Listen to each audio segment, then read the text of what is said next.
नमस्कार विद्यार्थी मित्रांनो, स्वागत आहे तुमचं इग्नाइट अकॅडमीच्या या ऑनलाईन प्लॅटफॉर्मवर.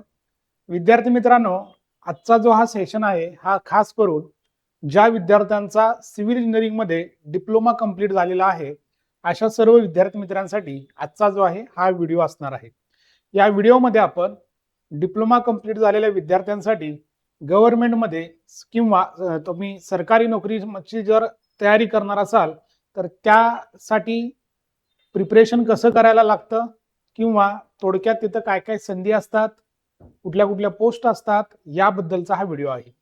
या व्हिडिओची आउटलाईन जर सांगायचं झालं तर बघा, या व्हिडिओमध्ये आपण कुठल्या कुठल्या गोष्टींवर डिस्कशन करणार आहोत. तर गव्हर्नमेंट डिपार्टमेंट कुठले कुठले आहेत जिथं सिव्हिलच्या मुलांना चान्स असतो, म्हणजे सिव्हिल इंजिनिअरिंगसाठी खास करून कुठले कुठले डिपार्टमेंट असतात हे आपण बघणार आहोत.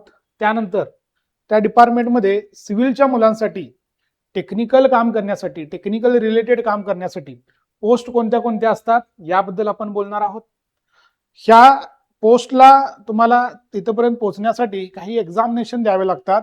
तर ह्या एक्झाम कंडक्टिंग बॉडीज कोणत्या आहेत, एक्झाम कंडक्टिंग बॉडीज कोणत्या आहेत तेही आपण इथं डिस्कस करणार आहोत. त्यानंतर या सर्व एक्झामिनेशनसाठी पॅटर्न काय असतो, एक्झाम पॅटर्न कशा पद्धतीचा असतो हे आपण डिस्कस करणार आहोत. सिलेबस, या सर्व परीक्षेसाठी सिलेबस जो आहे हा सिलेबस काय राहतो, आपल्याला कुठल्या सब्जेक्टची तयारी करावी लागते यावर आपण बोलणार आहोत.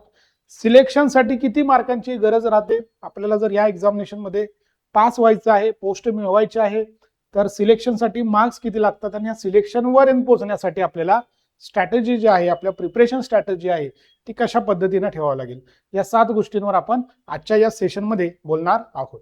विद्यार्थी मित्रांनो बघा, आता सर्वप्रथम डिपार्टमेंट जर आपण बघितले तर यामध्ये डिपार्टमेंटला आपण 2 पार्ट मध्ये डिवाइड करू शकतो. पहिला जो पार्ट आहे तो आहे स्टेट गव्हर्नमेंटचे डिपार्टमेंट डायरेक्टली, ठीक आहे, ज्यामध्ये तुमचं PWD, WRD, WCD, land record, water supply आणि मायनिंग डिपार्टमेंट, इतके डिपार्टमेंट जे आहेत ते डायरेक्टली कशामध्ये येतात, स्टेट गव्हर्नमेंटशी रिलेटेड असतात. ठीक आहे, काही असे डिपार्टमेंट आहेत जे लोकल बॉडी मध्ये म्हणतो आपण, जसे की महानगरपालिका, नगर परिषद, जिल्हा परिषद, काही तुमचे आणखी डेव्हलपमेंट ऑथॉरिटीचे महामंडळ असतील, जसे की म्हाडा असेल, MMRD असेल, MIDC असेल, MSCBC अंतर्गत महाट्रान्सफर वगैरे असे डिपार्टमेंट असतील. तर यामध्ये तुमचे लोकल बॉडीज मध्ये सुद्धा काही डिपार्टमेंट येतात जिथं सिव्हिलच्या विद्यार्थ्यांची गरज भासते. तर इतके हे डिपार्टमेंट आहेत बघा, खूप सारे डिपार्टमेंट आहेत महाराष्ट्रामध्ये. आपण सध्या बोलत असताना फक्त महाराष्ट्र स्टेट मधला स्कोप बघत आहोत. सेंट्रल लेवलला गेला तर आणखी स्कोप वाढू शकतो, पण सध्या आपण जे बोलत आहोत हे महाराष्ट्र मधल्या डिपार्टमेंटशी रिलेटेड आहे.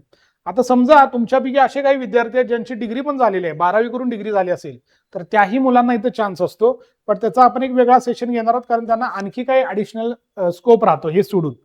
म्हणून सध्या हेडलाईन मध्ये आपण डिप्लोमा लिहिलेला आहे, बट ह्या सगळ्यासाठी स्कोप जो आहे, हा सगळा स्कोप जो आहे तो डिग्रीच्या मुलांनाही असेल. डिग्रीला आणखी काही चान्सेस वाढतात, म्हणून त्यांचा एक सेपरेट व्हिडिओ आपण बघणार आहोत. म्हणून इथं हेडलाईन मध्ये आपण डिप्लोमा लिहिलेला आहे. ठीक आहे, हे पण एक गोष्ट लक्षात ठेवा. आता तुमच्यापैकी असं एखादाचा प्रश्न येऊ शकतो की सर यामध्ये मग फक्त डिप्लोमा वाल्यांसाठीच आहे का, डिग्री वाल्यांसाठी इथं स्कोप आहे का नाही. तर डिप्लोमा आणि डिग्री दोघांसाठी सुद्धा इथं स्कोप जो आहे तो स्कोप राहील. आता बघा, यामध्ये आपल्याला पोस्ट समजून घ्यायचे की कुठल्या कुठल्या पोस्टसाठी आपण इलिजिबल आहोत. खास करून मी इथं डिप्लोमा वाल्यांबद्दल बोलत आहे की जे ज्युनियर इंजिनियर साठी इलिजिबल राहतात. सिव्हिल इंजिनिअरिंग असिस्टंट CEA इथं असतात. टाउन प्लॅनिंग असिस्टंट ही एक पोस्ट राहते. बुकर मार्कअप ही एक पोस्ट राहते. अशा वेगवेगळ्या पोस्ट आहेत जिथं सिव्हिलची मुलं जी आहेत ती इलिजिबल राहतात. जनरली यामध्ये JEE असेल किंवा TP असेल, इथला जो तुमचा स्केल आहे ती S14 किंवा 15 असू शकते. जवळपास याचा ऑन अँड ॲव्हरेज जे पेमेंट आहे ते 55, 60,000, 65,000 डिपेंडिंग अपॉन तिथलं लोकेशन जे आहे हे पडू शकतं, व्हॅरी होऊ शकतं. ढोबळ माने तुम्ही ऑन ॲव्हरेज 60,000 कन्सिडर करू शकता JEE आणि TPA लेवलच्या. आणि CA लेवल आहे, बुकर मापक आहे, जिथं थोडीशी जी लेवल आहे तुमची S8 ही लेवल असते, जिथं पेमेंट तुमचं जनरली 35 ते 40 एक ऑन अँड ॲव्हरेज तुमचं जाऊ शकतं. तर हे पोस्टनुसार पेमेंट तुमचं बदलतं. तर इतक्या पोस्टसाठी आपण सिव्हिलचे विद्यार्थी जे आहेत ते इलिजिबल राहतात. आता एक्झाम कंडक्टिंग ज्या बॉडीज आहेत आतापर्यंत जे आहे हे TCS आणि IBPS हे पूर्ण एक्झामिनेशन घेत होते सगळ्या सर्व सेवेच्या आतापर्यंत. आता या वर्षीपासून काय होणार आहे की सर्व सेवा ज्या आहेत त्या सगळ्या MPSC कडे जाणार, काही क्वचित सोडून. काही एक्झामिनेशन अजूनही महानगरपालिकेच्या, महामंडळच्या या तुमच्या जिल्हा परिषदच्या TCS IBPS कडे असणार आहेत. मेजर ज्या रिक्रुटमेंट आहेत ते कुठे जाणार आहे, तुमच्या MPSC कडे जाणार आहेत. MPSC कडे जरी तुमच्या रिक्रुटमेंट जात असतील तरी तुमची ह्या ज्या काही पोस्ट मी सांगितल्या त्या पोस्टसाठी डिप्लोमा होल्डर्स जे आहेत ते इलिजिबल आहेत. डिप्लोमावाले पण आहेत, डिग्रीवाले पण आहेत. ठीक आहे, तर हे लक्षात ठेवायचं आहे. या तुमच्या बॉडीज होत्या. सध्याच्या याच्यानुसार TCS IBPS मध्ये महानगरपालिका, नगर परिषद, महामंडळ, जिल्हा परिषद असू शकतं. ह्यातलं अजूनही नगर परिषद जे आहे हे अजूनही थोडंसं MPSC मध्ये जाण्याचा चान्स सुरू आहे सध्या. ते लवकरच क्लिअर होऊन जाईल. आणि MPSC मध्ये जे आपले डायरेक्ट स्टेट गव्हर्नमेंटचे जे डिपार्टमेंट आहेत, PWD, WRD, WCD, town planning, mining, land record, हे सगळं कुणाकडे जाऊ शकतं, हे सगळे MPSC कडे आहे सध्या. ठीक आहे, ज्यामध्ये JEE, CA, TPA या पोस्ट राहतात. महानगरपालिका, नगर परिषद या ठिकाणी, महामंडळ यामध्ये AE, JEE, CA या पण पोस्ट असू शकतात. ठीक आहे, तर हे थोडक्यात इथं लक्षात ठेवा.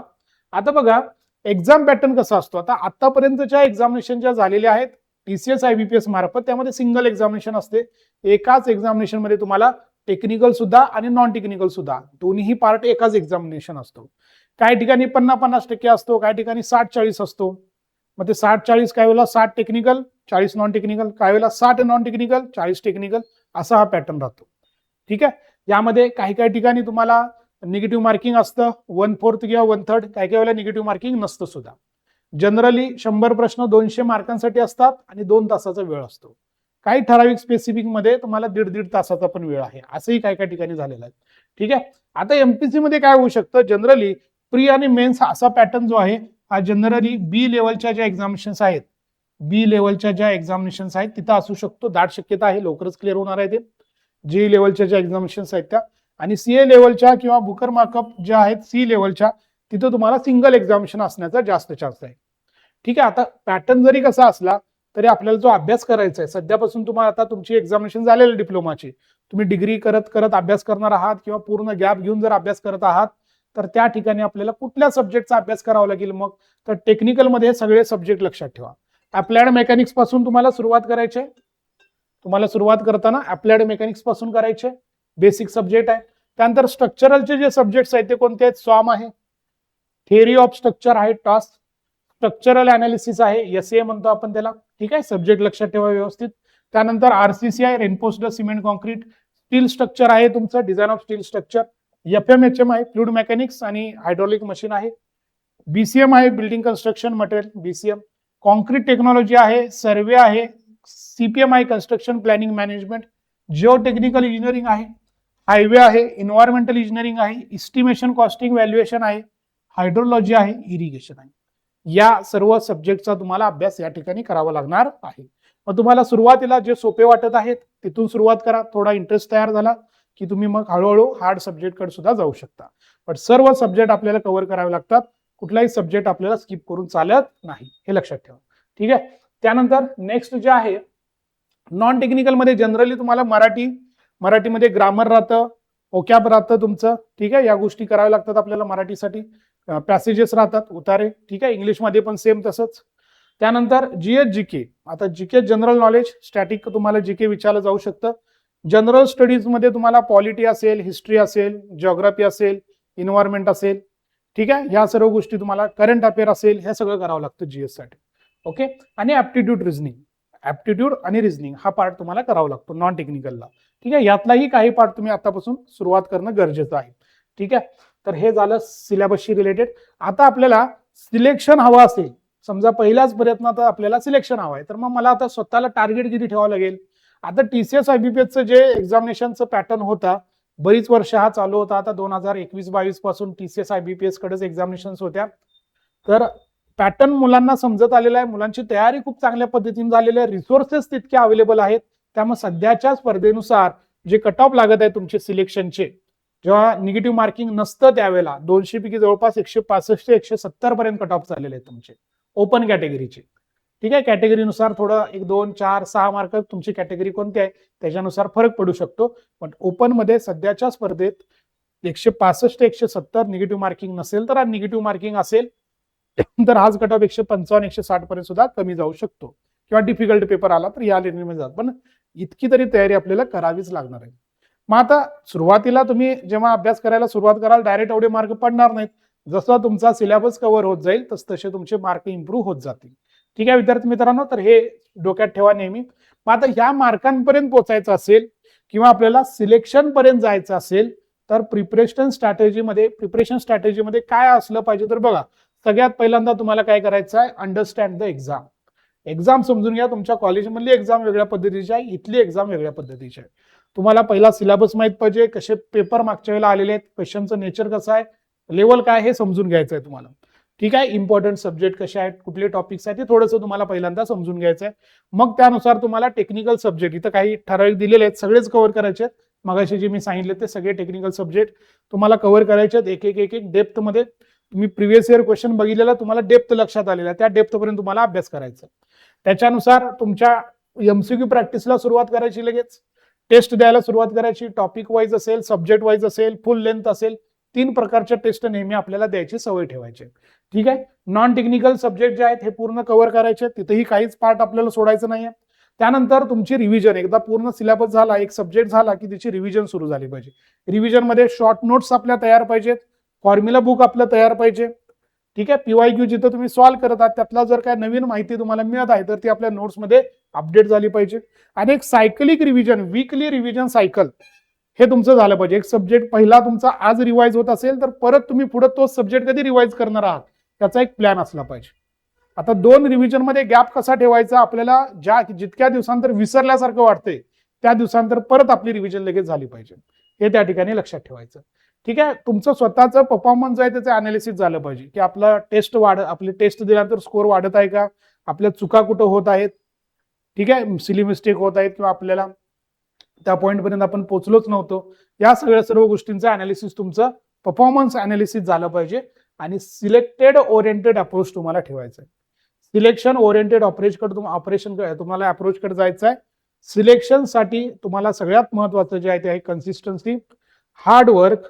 बघा तुम्ही कन्सिस्टन्सी जे आहे, हार्ड वर्क जे आहे हे जर ठेवलात, स्मार्ट वर्क तुमचं आहेच आणि हार्ड वर्क पण दोन्ही गरजेचं आहे. ठीक आहे, पॅटर्नला समजून घेतलात, परीक्षेच्या जी काही लेवल आहे त्याला समजून घेतलात आणि अभ्यास केलात तर नक्की तुमचं सिलेक्शन जे आहे ते तुम्हाला लवकरात लवकर मिळू शकतं. आणि याच सिलेक्शनसाठी, हे तुम्हाला सिलेक्शन लवकरात लवकर मिळावं यासाठी इग्नाइट अकॅडमीनं ही नवीन बॅच जी आहे ती लॉन्च केलेली आहे. तुम्ही फ्रेश विद्यार्थी असाल किंवा जुने विद्यार्थी असाल, दोन्ही टाईपच्या विद्यार्थ्यांसाठी ही बॅच युजफुल असणार आहे. अगदी डेप्थमध्ये, डिटेलमध्ये आपण सर्व सब्जेक्ट्स या बॅचमध्ये कव्हर करणार आहोत, ज्याची फीज अतिशय कमी ठेवलेली आहे आपण 5,555. अतिशय कमी फी यामध्ये ठेवलेली आहे पहिल्या 200 विद्यार्थ्यांसाठी. या बॅचला तुम्हाला फॅकल्टी तर दिसत आहेत बघा, पूर्ण सगळी फॅकल्टी टीम आपली आहे, टेक्निकलची, नॉन टेक्निकलची. ठीक आहे, सेपरेट फॅकल्टी आपली सब्जेक्ट वाईज अवेलेबल आहे. तुम्हाला काय करायचं आहे, सगळ्यात पहिल्यांदा तुम्ही जर तुमच्या मोबाईलमध्ये इग्नाइट अकॅडमी हे ॲप इन्स्टॉल केलं नसेल तर प्ले स्टोअरला जाऊन सगळ्यात पहिल्यांदा तुम्हाला सर्च करायचं आहे इग्नाइट अकॅडमी, हा लोगो लक्षात ठेवा. ते ॲप जे आहे ते इन्स्टॉल केल्यानंतर तुमचा नंबर, तुमचा ईमेल आयडी, हे तिथं पासवर्ड वगैरे हे रजिस्ट्रेशन करून घ्यायचं आहे. त्यानंतर तिथं तुम्हाला कॅटेगरी विचारेल. आपल्या याच्यामध्ये बरेचसे मल्टिपल वेगवेगळ्या ब्रँचेसचे क्लासेस सुरू राहतात. आपल्याला तिथं कॅटेगरी जी आहे रजिस्ट्रेशन झाल्यानंतर सिव्हिल इंजिनिअरिंग सिलेक्ट करायचं आहे आणि कोर्सेसमध्ये गेल्यानंतर तिथं आपल्याला निर्माण बॅच हे नाव दिलेलं आहे. आपण ह्या बॅचला निर्माण बॅचला सिलेक्ट करून तुमचं जे पेमेंट आहे 5,555 ते त्या ठिकाणी तुम्हाला सबमिट करायचं आहे. हे झालं की तुम्ही बॅचला इनरोल होता. बॅचमध्ये तुम्ही लाईव्ह स्वरूपात लेक्चर बघू शकता. लाईव्ह पॉसिबल नसेल तर रेकॉर्डेड स्वरूपात सुद्धा तुम्ही लेक्चर बघू शकता. या बॅचमध्ये जे मी तुम्हाला हे प्रिपरेशन स्ट्रॅटेजीमध्ये सांगितलं, सर्व गोष्टींवर आपण काम करणार आहोत. डेप्थ स्टडी करणार आहोत, revision, MCQ practice, PYQ practice, test, सर्व गोष्टींवर या बॅचमध्ये काम होणार आहे. सो तुम्ही बिंदासपणे या बॅचला इनरोल करू शकता. नक्की तुम्हाला आम्ही सिलेक्शन पर्यंत घेऊन जाऊ शकतो. ठीक आहे विद्यार्थी मित्रांनो, तो प्रोसेस समजलेला आहे. या प्रोसेसनं तुम्ही ही जी काय ऍडमिशन प्रोसेस जी आहे ती करून घ्या. भेटूयात आपल्या लाईव्ह लेक्चर्समध्ये, ॲपमध्ये. थँक्यू.